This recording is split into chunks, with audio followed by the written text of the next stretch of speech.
ನಮ್ಮ ಸಿನಿಮಾ ಸ್ವಾರಸ್ಯಗಳು ಸರಣಿಯ ಮತ್ತೊಂದು ಸಂಚಿಕೆಗೆ ನಿಮಗೆಲ್ಲರಿಗೂ ಸುಸ್ವಾಗತ. ಈ ಸಂಚಿಕೆಯ ಶೀರ್ಷಿಕೆ ಒಂದಿಷ್ಟು ಜೊತೆಗಾರರ ಸಿನಿಮಾ ಕಥೆಗಳು. ಯಾರಪ್ಪ ಈ ಜೊತೆಗಾರರು ಅಂದರೆ ನನ್ನ ಜೊತೆಗಾರರೇ. 1990ರಿಂದ ಸುಮಾರು 10 ವರ್ಷಗಳಿಗೂ ಹೆಚ್ಚು ಕಾಲ ನಾನು BV ವೈಕುಂಠರಾಜು ಅವರ ವಾರಪತ್ರಿಕೆ ಬಳಗದಲ್ಲಿ ಪತ್ರಕರ್ತನಾಗಿ ಕೆಲಸ ಮಾಡ್ತಾಯಿದ್ದೆ. ಅವರು ಚಿತ್ರದುರ್ಗ ಮೂಲದ ಒಬ್ಬ ಧೀಮಂತ ಪತ್ರಕರ್ತರು. ಮೊದಲಿಗೆ ತಾಯ್ನಾಡು ಪತ್ರಿಕೆಯಲ್ಲಿದ್ದರು. ಅದಾದ ಮೇಲೆ ಪ್ರಜಾವಾಣಿಗೆ ಬಂದರು. ಪ್ರಜಾವಾಣಿ ಪತ್ರಿಕೆಯಲ್ಲಿ ಅವರು ಈ ವಾರದ ವಿಭಾಗವನ್ನು ಎಷ್ಟು ಚೆನ್ನಾಗಿ ನಿಭಾಯಿಸ್ತಾ ಇದ್ದರು ಅಂದರೆ ಇಡೀ ಕರ್ನಾಟಕವೇ ಅವರ ಲೇಖನಗಳಿಗಾಗಿ ಕಾಯ್ತಾ ಇತ್ತು. ಅಲ್ಲಿ ಅವರು ಸಿನಿ ಮಾತು ಎನ್ನುವ ಅಂಕಣದಲ್ಲಿ ಸಿನಿಮಾ ಸಂಬಂಧಿ ಲೇಖನಗಳನ್ನು ಕೂಡ ಬರಿತಾ ಇದ್ದರು. ಮುಂದೆ ಲಂಕೇಶ್ ಅವರು ಟ್ಯಾಬ್ಲಾಯ್ಡ್ ಪತ್ರಿಕೋದ್ಯಮಕ್ಕೆ ಒಂದು ಹೊಸ ದಿಕ್ಕನ್ನು ತೋರಿಸಿದ ಮೇಲೆ ವೈಕುಂಠರಾಜು ಅವರು ಕೂಡ ಪ್ರಜಾವಾಣಿ ಬಳಗವನ್ನು ಬಿಟ್ಟು ತಮ್ಮದೇ ಆದ ವಾರಪತ್ರಿಕೆಯನ್ನು ಆರಂಭ ಮಾಡ್ತಾರೆ. ಅಲ್ಲಿ ಕ್ರೀಡಾ ಸಮಾಚಾರಗಳಿಗೆ ಮೀಸಲಾಗಿದ್ದಂಥ ಒಂದು ಪತ್ರಿಕೆ ರಾಜು ಪತ್ರಿಕೆ, ಇನ್ನೊಂದು ಸಿನಿಮಾ ಮಾಸಪತ್ರಿಕೆ ಹರಿಣಿ, ಜೊತೆಗೆ ಗೋಧೂಳಿ ಎನ್ನುವ ಒಂದು ಸಂಜೆ ಪತ್ರಿಕೆಯನ್ನು ಕೂಡ ಕೆಲವು ದಿವಸ ನಡೆಸಿದ್ರು. ಈ ಎಲ್ಲ ಪತ್ರಿಕೆಗಳಲ್ಲಿ ನಾನು ಅವರ ಗರಡಿಯಲ್ಲಿ 10 ವರ್ಷಗಳಿಗಿಂತಲೂ ಹೆಚ್ಚು ಕಾಲ ಕೆಲಸ ಮಾಡಿದೆ. ಆಗ ಅಲ್ಲಿ ನನ್ನ ಜೊತೆ ಇದ್ದ ಕೆಲವರು ಜೊತೆಗಾರರ ಸಿನಿಮಾ ಕಥೆಗಳನ್ನು ಇವತ್ತು ಹೇಳ್ತಾ ಇದ್ದೀನಿ. ಮೊದಲಿಗೆ ನನ್ನ ಪತ್ರಿಕೋದ್ಯಮದ ಗುರುಗಳು ವೈಕುಂಠರಾಜು ಅವರ ಬಗ್ಗೆ ಈಗಾಗಲೇ ಅವರ ಪತ್ರಿಕೋದ್ಯಮದಲ್ಲಿ ಅವರು ಸಿನಿಮಾವನ್ನು ಹೇಗೆ ಅಳವಡಿಸ್ಕೊಂಡಿದ್ರು ಅನ್ನೋದನ್ನು ಹೇಳಿದ್ದೀನಿ. ಉಳಿದಂತೆ ಅವರು ಬರೆದಿರುವಂಥ ಆಕ್ರಮಣ ಎನ್ನುವ ಕಾದಂಬರಿಯನ್ನು ಗಿರೀಶ್ ಕಾಸರವಳ್ಳಿಯವರು ತಮ್ಮ ಚಿತ್ರಜೀವನದ ಆರಂಭದ ದಿನಗಳಲ್ಲಿ ಅದನ್ನು ಬೆಳ್ಳಿ ತೆರೆಗೆ ಅಳವಡಿಸಿದರು. 1990ರಲ್ಲಿ ಕೋಡ್ಲು ರಾಮಕೃಷ್ಣ ಎನ್ನುವ ನಿರ್ದೇಶಕರನ್ನು ಕನ್ನಡಕ್ಕೆ ಪರಿಚಯಿಸಿದ ಚಿತ್ರ ಉದ್ಭವ.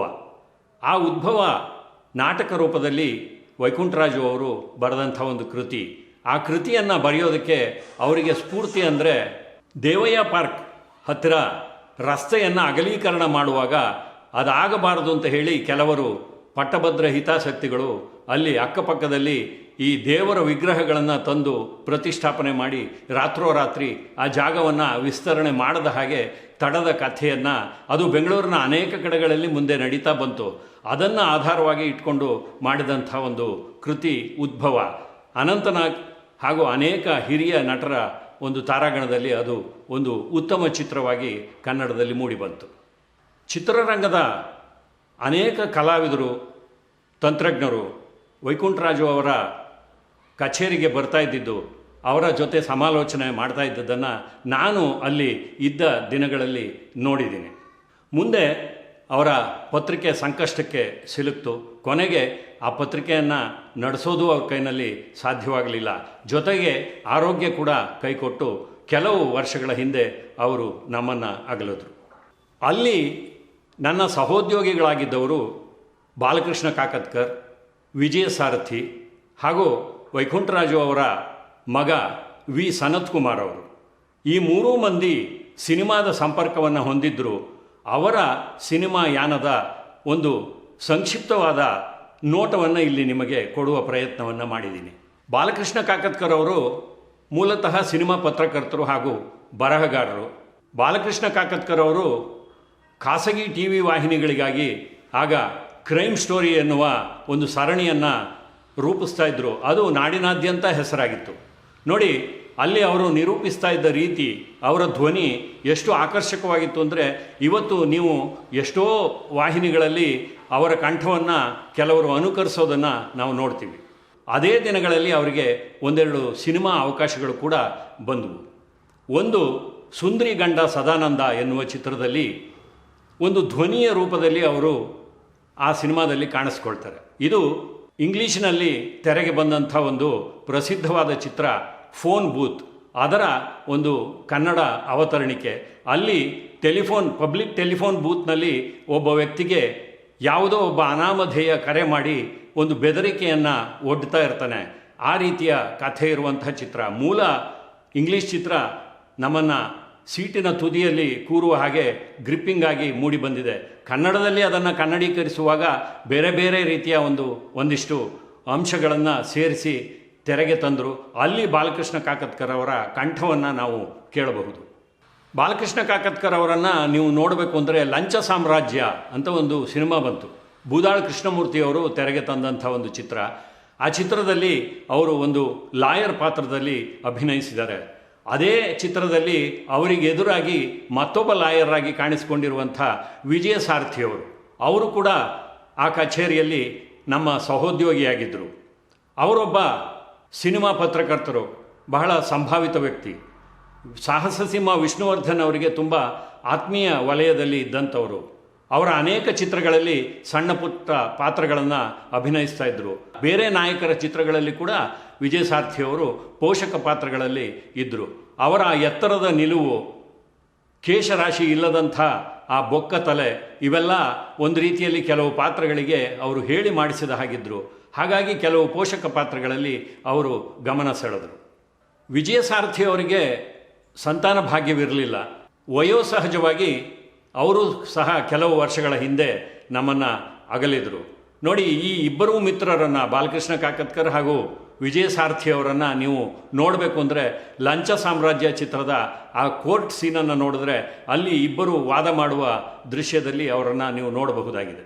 ಬಾಲಕೃಷ್ಣ ಕಾಕತ್ಕರ್ ಅವರ ಖಾಸಗಿ ಜೀವನ ಬಹಳ ಗೊಂದಲಗಳಿಂದ ಕೂಡಿತ್ತು. ಒಂದು ರೀತಿಯ ಅಶಿಸ್ತಿನ ಜೀವನ. ಹಾಗಾಗಿ ಅವರಿಗೆ ಮನೆಯಲ್ಲಿ ಕೂಡ ಸಾಕಷ್ಟು ತೊಂದರೆಗಳು ಉಂಟಾದವು.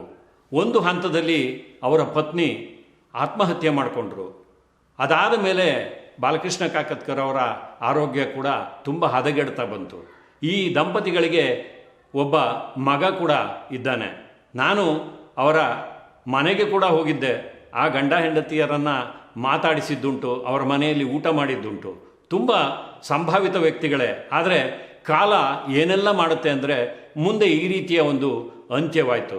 ಜೊತೆಗೆ ಬಾಲಕೃಷ್ಣ ಕಾಕತ್ಕರ್ ಅವರು ಕೂಡ ಕೆಲವು ದಿನಗಳ ನಂತರ ಒಂದು ಅಕಾಲ ಮರಣಕ್ಕೆ ತುತ್ತಾದರು. ಬಿ ವಿ ವೈಕುಂಠರಾಜು ಅವರಿಗೆ ಇಬ್ಬರು ಗಂಡು ಮಕ್ಕಳು.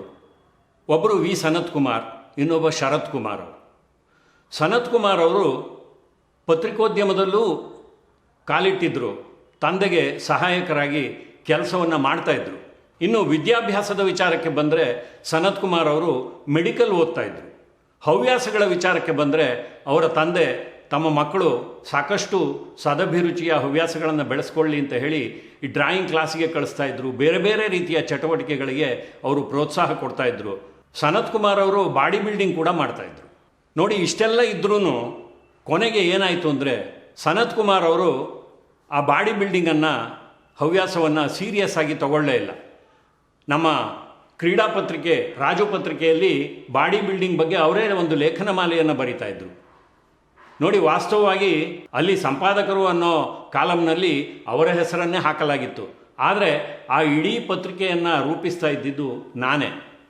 ಎಷ್ಟೋ ಸಾರಿ ವೈಕುಂಠರಾಜು ಅವರು, ನೀನು ಇಷ್ಟೆಲ್ಲ ಕೆಲಸ ಮಾಡ್ತೀಯ, ನಿನ್ನ ಹೆಸರು ಪತ್ರಿಕೆಯನ್ನು ಹಾಕ್ತೀನಿ ಅಂತ ನನಗೆ ಹೇಳಿದ್ದುಂಟು. ಆದರೆ ನನ್ನ ಸಂದಿಗ್ಧ ಏನಿತ್ತು ಅಂದರೆ, ನಾನಾಗ NGF ಕಾರ್ಖಾನೆಯಲ್ಲಿ ಉದ್ಯೋಗಿಯಾಗಿದ್ದೆ. ಒಂದು ಕಡೆಯಲ್ಲಿ ಉದ್ಯೋಗಿಯಾಗಿದ್ದ ಮೇಲೆ ನಾನು ಮತ್ತೊಂದು ಕಡೆಯಲ್ಲಿ ಉದ್ಯೋಗವನ್ನು ಮಾಡಿ ಸಂಬಳವನ್ನು ಪಡಿತಾ ಇದ್ದೀನಿ ಅಂದರೆ ಅದು ಕಂಪನಿಯ ರೂಲ್ಸ್ಗೆ ವಿರುದ್ಧವಾಗಿತ್ತು. ಹಾಗಾಗಿ ನಾನು ವೈಕುಂಠರಾಜು ಅವರ ಹತ್ರ, ನನಗೆ ಅನುಭವ ಮುಖ್ಯ, ನಾನು ಬರವಣಿಗೆಯನ್ನು ಕಲಿಬೇಕು ಅಷ್ಟೇ ಹೊರತು ನನಗೆ ಹೆಸರನ್ನೇನು ಹಾಕಬೇಡಿ ಅಂತ ಹೇಳಿದೆ. ಹಾಗಾಗಿ ಅದು ಸನತ್ ಕುಮಾರ್ ಅವರ ಹೆಸರಿನಲ್ಲೇ ಹೋಗ್ತಾ ಇತ್ತು. ಆದರೆ ಅದಕ್ಕೆ ಸಂಪಾದಕೀಯವನ್ನು ಕೂಡ ನಾನೇ ಬರಿತಾ ಇದ್ದೆ. ನೋಡಿ, ಬಾಡಿ ಬಿಲ್ಡಿಂಗನ್ನು ಅವರು ಮಧ್ಯದಲ್ಲಿ ಕೈಬಿಟ್ಟರು. ಆದರೆ ಈ ಮೆಡಿಕಲ್ ಓದ್ತಾ ಇದ್ರಲ್ಲ, ಅದು ಕೂಡ ಅಂತಿಮ ಘಟ್ಟಕ್ಕೆ ಬಂದಿತ್ತು. ಅದನ್ನಾದರೂ ಮಾಡಿದ್ದಿದ್ರೆ ಅವರು ಆ ವೃತ್ತಿಯನ್ನಾದರೂ ಆಶ್ರಯಿಸಬಹುದಾಗಿತ್ತು. ಆದರೆ ಅದನ್ನು ಕೂಡ ಅರ್ಧದಲ್ಲೇ ಬಿಟ್ಟರು. ಇನ್ನು ತಂದೆ ಒಂದು ಪತ್ರಿಕಾಲಯವನ್ನು ನಡೆಸಿ 4 ಪತ್ರಿಕೆಗಳನ್ನು ಮಾಡ್ತಾ ಇದ್ದಾಗ ಅಲ್ಲಿ ತೊಡಗಿಸಿಕೊಂಡಿದ್ದರೂ ಕೂಡ ಆ ಪತ್ರಿಕೆಗಳನ್ನು ಮೇಲೆತ್ತಬಹುದಾಗಿತ್ತು. ಅವರ ತಂದೆಗೆ ಸಂಕಷ್ಟವಿಲ್ಲದ ಹಾಗೆ ಪತ್ರಿಕೆಯನ್ನು ನಡೆಸ್ಕೊಂಡು ಹೋಗ್ಬೋದಾಗಿತ್ತು. ಅದನ್ನು ಕೂಡ ಸನತ್ ಕುಮಾರ್ ಅವರು ಶ್ರದ್ಧೆಯಿಂದ ಮಾಡಲಿಲ್ಲ. ಇನ್ನು ಸನತ್ ಕುಮಾರ್ ಅವರ ಖಾಸಗಿ ಜೀವನಕ್ಕೆ ಬಂದರೆ, ಮಂಜುಳಾ ವಿಶ್ವನಾಥ್ ಎನ್ನುವ ಹೆಣ್ಣು ಮಗಳನ್ನು ಅವರು ವಿವಾಹವಾಗ್ತಾರೆ. ಆದರೆ ಕೆಲವೇ ದಿನಗಳಲ್ಲಿ ಆ ಸಂಬಂಧ ಮುರಿದು ಬೀಳುತ್ತೆ. ಅವರು ವಿಚ್ಛೇದನವನ್ನು ಪಡಿತಾರೆ. ಮುಂದೆ ಸನತ್ ಕುಮಾರ್ ಅವರು ಮನೆಯಿಂದ ದೂರವಾಗಿ ಪ್ರತ್ಯೇಕವಾಗಿ ಜೀವನವನ್ನು ಮಾಡ್ತಾ ಇರ್ತಾರೆ. ಆ ದಿನಗಳಲ್ಲಿ ಅವರು ತಮ್ಮ ಜೀವನ ನಿರ್ವಹಣೆಗಾಗಿ ಈ ಸರ್ಕಾರದ ಡಾಕ್ಯುಮೆಂಟ್ರಿಗಳನ್ನು ನಿರ್ಮಾಣ ಮಾಡುವಂಥ ಒಂದು ಕೆಲಸವನ್ನು ಮಾಡ್ತಾಯಿದ್ರು. ಅದನ್ನು ಸಾಕಷ್ಟು ಮಾಡ್ಕೊಂಡು ಬಂದರು. ಮೈಸೂರು ದಸರಾ ಬಗ್ಗೆ, ಮೈಸೂರಿನ ಬಗ್ಗೆ ಅವರು ಮಾಡಿರುವಂಥ ಒಂದು ಡಾಕ್ಯುಮೆಂಟ್ರಿಯನ್ನು ಇವತ್ತು ನೀವು ನೋಡಬಹುದು. ಅದು ಅವರಿಗೆ ಸಾಕಷ್ಟು ಲಾಭವನ್ನು ತಂದುಕೊಟ್ಟಂಥ ಒಂದು ಕೆಲಸ. ಇದೇ ದಿನಗಳಲ್ಲಿ ಚಿತ್ರರಂಗಕ್ಕೆ ಅವರು ಪ್ರವೇಶ ಪಡೆಯುವಂಥ ಒಂದು ಅವಕಾಶ ಸಿಕ್ತು. ಎದ್ದೇಳು ಮಂಜುನಾಥ ಚಿತ್ರವನ್ನು ಅವರು ನಿರ್ಮಾಪಕರಾಗಿ ಆ ಚಿತ್ರದಲ್ಲಿ ತೊಡಗಿಸಿಕೊಂಡರು. ನೋಡಿ, ಮಠ ಚಿತ್ರ ಜಗ್ಗೇಶ್ ಅವರ ಚಿತ್ರಜೀವನಕ್ಕೆ ಒಂದು ಹೊಸ ತಿರುವನ್ನು ಕೊಟ್ಟಂಥ ಚಿತ್ರ. ಅದನ್ನು ಗುರುಪ್ರಸಾದ್ ಅವರು ನಿರ್ದೇಶನ ಮಾಡಿದರು. ಗುರುಪ್ರಸಾದ್ ಅವರ ಮಠ ಚಿತ್ರ ಯಶಸ್ವಿಯಾದ ಮೇಲೆ ಮುಂದಿನ ಚಿತ್ರ ಯಾವುದು ಅಂತ ಜನ ಕಾಯ್ತಾ ಇದ್ದರು. ಆಗ ಅದೇ ಜಗ್ಗೇಶ್ ಅವರನ್ನು ಹಾಕ್ಕೊಂಡು ಎದ್ದೇಳು ಮಂಜುನಾಥ ಚಿತ್ರವನ್ನು ನಿರ್ಮಾಣ ಮಾಡ್ತಾರೆ. ಅದನ್ನಾದರೂ ಗಂಭೀರವಾಗಿ ತಗೊಂಡು ಹೋಗಿದ್ದಿದ್ರೆ ಚಿತ್ರಜೀವನದಲ್ಲಾದರೂ ಮುಂದುವರಿಬಹುದಾಗಿತ್ತು. ಆದರೆ ಎದ್ದೇಳು ಮಂಜುನಾಥ ಚಿತ್ರ ಯಶಸ್ಸು ಕಂಡರೂ ಕೂಡ ಸನತ್ ಕುಮಾರ್ ಅವರ ಜೀವನ ಯಶಸ್ಸು ಕಾಣೋದಿಲ್ಲ. ಬನ್ನೇರುಘಟ್ಟ ರಸ್ತೆಯಲ್ಲಿ ಯಾವುದೋ ಒಂದು ಪ್ರದೇಶದಲ್ಲಿ ಅವರು ವಾಸವಿದ್ದರು ಅಂತ ನಮಗೆ ಸುದ್ದಿ ಇತ್ತು. ಆದರೆ ಅವರ ಅಶಿಸ್ತಿನ ಜೀವನದಿಂದಾಗಿ ಗ್ಯಾಂಗ್ರೀನ್ ಆಗಿ ಅವರು ಒಂದು ಕಾಲನ್ನು ಕಳೆದುಕೊಂಡಿದ್ದರು. ಅದಾದ ಮೇಲೆ ಕೆಲವೇ ದಿನಗಳಲ್ಲಿ ಸನತ್ ಕುಮಾರ್ ಅವರು ಯಾರೂ ದಿಕ್ಕಿಲ್ಲದೆ ಮರಣಕ್ಕೆ ತುತ್ತಾದರು ಎನ್ನುವ ಸುದ್ದಿ ನಮಗೆ ಬಂತು. ಇದು ವಾರಪತ್ರಿಕೆ ಬಳಗದಲ್ಲಿ ನನ್ನ ಜೊತೆ ಇದ್ದ ನನ್ನ ಗುರು ಸಮಾನರಾದ ವೈಕುಂಠರಾಜು ಹಾಗೂ ನಮ್ಮ ಮಿತ್ರರಾದ ಬಾಲಕೃಷ್ಣ ಕಾಕತ್ಕರ್, ವಿಜಯ ಸಾರಥಿ ಹಾಗೂ ಸನತ್ ಕುಮಾರ್ ಅವರಿಗೆ ಸಂಬಂಧಿಸಿದಂಥ ಚಿತ್ರದ ಸುದ್ದಿಗಳು. ನೋಡಿ, ಇದೇ ಶ್ರೀರಾಮ್ಪುರದಲ್ಲಿ 5ನೇ ಕ್ರಾಸ್ನಲ್ಲಿ ನವೀನ್ ಡಿಸ್ಟ್ರಿಬ್ಯೂಟರ್ಸ್ ಅಂತ ಒಂದು ಸಂಸ್ಥೆ ಇತ್ತು. ಆ ಸಂಸ್ಥೆಯ ಮಾಲೀಕರು ಸಿದ್ದೇಗೌಡರು ಅಂತ. ಅವರು ವಿಷ್ಣುವರ್ಧನ್ ಅವರ ಕಟ್ಟಾ ಅಭಿಮಾನಿ. ವಿಷ್ಣು ವಿಜಯ ಅಂತ ಒಂದು ಪುಸ್ತಕವನ್ನು ಕೂಡ ಅವರು ಪ್ರಕಟ ಮಾಡಿದರು. ಮುಂದೆ ಕನ್ನಡ ಚಲನಚಿತ್ರ ಎನ್ನುವ ಒಂದು ಗ್ರಂಥವನ್ನು 2 ಬಾರಿ ಪ್ರಕಟ ಮಾಡಿದ್ರು. ಅಲ್ಲಿ 1934ರಿಂದ ಆ ಕಾಲದವರೆಗೆ ಎಷ್ಟು ಚಿತ್ರಗಳು ಬಿಡುಗಡೆಯಾಗಿದ್ವೋ ಅವೆಲ್ಲವನ್ನು ಒಂದು ಡೈರಿಯ ರೂಪದಲ್ಲಿ ಅವರು ಕಟ್ಟಿಕೊಟ್ಟಿದ್ರು. ಈ ರೀತಿ ಸಿನಿಮಾ ಕೆಲಸವನ್ನು ಮಾಡಿದವರು. ಅವರು ಮುಂದೆ ಮೊದಲಿಗೆ ಒಂದು ಕ್ರೈಮ್ ನ್ಯೂಸ್ ಹಾಗೂ ಡಿಟೆಕ್ಟಿವ್ ಥ್ರಿಲ್ಲರ್ ಅಂತ 2 ಪತ್ರಿಕೆಗಳನ್ನು ಮಾಡ್ತಾಯಿದ್ರು. ಅವು ಯಾವುದೇ ರೀತಿಯಲ್ಲೂ ಪತ್ರಿಕಾ ಲೋಕಕ್ಕೆ ಕಾಣಿಕೆಯಾಗುವಂಥ ಒಂದು ಕೆಲಸ ಏನೂ ಅಲ್ಲ, ಜೀವನ ನಿರ್ವಹಣೆಗಾಗಿ ಮಾಡ್ತಾಯಿದ್ರು. ಅದು ಬಿಟ್ಟರೆ ಅವರು ಪತ್ರಿಕೆಗಳನ್ನು ವಿತರಣೆ ಮಾಡ್ತಾಯಿದ್ರು. ಮುಂದೆ ಅವರು ಕೂಡ ವಿಷ್ಣುವರ್ಧನ್ ಅವರ ಮತ್ತೊಬ್ಬ ಅಭಿಮಾನಿ ನಂದಕುಮಾರ್ ಅವರು ಅವರ ಸಂಪಾದಕತ್ವದಲ್ಲಿ ಚಲನಚಿತ್ರ ಎನ್ನುವ ಒಂದು ಪತ್ರಿಕೆಯನ್ನು ಪ್ರಾರಂಭ ಮಾಡಿದ್ರು. ನಾನು ಕೂಡ ಅದರಲ್ಲಿ ಲೇಖನಗಳನ್ನು ಬರಿತಾ ಇದ್ದೆ. ಜೊತೆಗೆ ಕ್ರಿಕೆಟ್ ಎನ್ನುವ ಒಂದು ಸಾಪ್ತಾಹಿಕ ಟ್ಯಾಬ್ಲಾಯ್ಡ್ ರೂಪದ ಒಂದು ಕ್ರೀಡಾ ಪತ್ರಿಕೆಯನ್ನು ಪ್ರಾರಂಭ ಮಾಡಿದ್ರು. ಆ ಪತ್ರಿಕೆಗೆ ಸಂಪಾದಕನಾಗಿ ನಾನು ಕೆಲವು ಕಾಲ ಕೆಲಸ ಮಾಡಿದೆ. ನೋಡಿ, ಈ ಸಿದ್ದೇಗೌಡರದು ಕೂಡ ಒಂದು ದುರಂತವಾದ ಅಂತ್ಯವಾಯಿತು. ಪತ್ರಿಕೆಗಳು ಚೆನ್ನಾಗೇ ನಡೀತಾ ಇತ್ತು. ಆದರೆ ಆಮೇಲೆ ನಿಧಾನವಾಗಿ ಕೆಲವು ಪತ್ರಿಕೆಗಳು ಪ್ರಸರಣ ಸಂಖ್ಯೆ ಕಡಿಮೆ ಆಗ್ತಾ ಬಂತು. ನಾನು ಆ ಸಂಸ್ಥೆಯನ್ನು ಬಿಟ್ಟು ನನ್ನ ಬದುಕಿಗಾಗಿ ಬೇರೆ ಕಡೆ ಸೇರಿಕೊಂಡಾಗಿತ್ತು. ಅವರು ಆಗ ದುನಿಯಾ ಎನ್ನುವ ಒಂದು ಪತ್ರಿಕೆಯನ್ನು ಪ್ರಾರಂಭ ಮಾಡ್ತಾರೆ. ಆ ಪತ್ರಿಕೆಯ ಮೂಲಕ ಅವರು ಹಾಗೂ ರವಿ ಬೆಳಗೆರೆ ಅವರ ಮಧ್ಯೆ ಒಂದು ವಾಕ್ ಸಮರ ನಡೆಯುತ್ತೆ. ಅದಾದ ಮೇಲೆ ಅದೇ ದುನಿಯಾ ಹೆಸರಿನಲ್ಲಿ ಒಂದು ಸಂಜೆ ಪತ್ರಿಕೆಯನ್ನು ಮಾಡೋದಕ್ಕೆ ಸಿದ್ದೇಗೌಡರು ಹೊರಡ್ತಾರೆ. ಆ ವಿಚಾರಕ್ಕೆ ಮನೆಯಲ್ಲಿ ಒಂದಿಷ್ಟು ಸಂದಿಗ್ಧ ಉಂಟಾಗಿ ಅವರು ಹಾಗೂ ಅವರ ಪತ್ನಿಯ ನಡುವೆ ಒಂದಿಷ್ಟು ವಾಗ್ವಾದ ನಡೆದು ಅವರ ಪತ್ನಿಯವರು ಆತ್ಮಹತ್ಯೆ ಮಾಡ್ಕೋತಾರೆ. ಮುಂದೆ ಸಿದ್ದೇಗೌಡರು ಒಂದಿಷ್ಟು ಆ ಮುಂಚಿನ ಕೆಲಸವನ್ನೇ ಮಾಡ್ಕೊಂಡು ಹೋಗ್ತಾ ಇರ್ತಾರೆ. ಆದರೆ ಕೆಲವು ವರ್ಷಗಳ ಹಿಂದೆ ಅವರು ಕೂಡ ಅಲ್ಲಿಯೇ ಹತ್ತಿರದಲ್ಲಿ ಸಂಪಿಗೆ ಥಿಯೇಟರ್ ಎದುರಿಗೆ ಇರುವಂಥ ಕೃಷ್ಣ ಭವನ್ನಲ್ಲಿ ಕಾಫಿ ಸೇವನೆ ಮಾಡ್ತಾ ಇದ್ದಾಗ ಅಲ್ಲಿಯೇ ಹೃದಯಾಘಾತವಾಗಿ ಕುಸಿದು ಬಿದ್ದು ಕೊನೆಯುಸಿರನ್ನು ಎಳಿತಾರೆ. 1990ರಿಂದ 10-15 ವರ್ಷಗಳ ಕಾಲ ಈ ಎಲ್ಲ ಮಿತ್ರರ ಹಿರಿಯರ ಜೊತೆಯಲ್ಲಿ ಒಡನಾಡಿದ ನನಗೆ ಪತ್ರಿಕೋದ್ಯಮ ಹಾಗೂ ಸಿನಿಮಾ ರಂಗದ ಪರಿಚಯ ಸಾಕಷ್ಟು ಆಯಿತು. ಆ ದಿನಗಳಲ್ಲಿ ನಾನು ಗಳಿಸಿದ ಅನುಭವ ಇವತ್ತು ನಿಮ್ಮ ಮುಂದೆ ನಾನು ಈ ಸಂಚಿಕೆಗಳನ್ನು ಮಾಡುವಾಗ ನನಗೆ ನೆರವಾಗ್ತಾ ಇದೆ.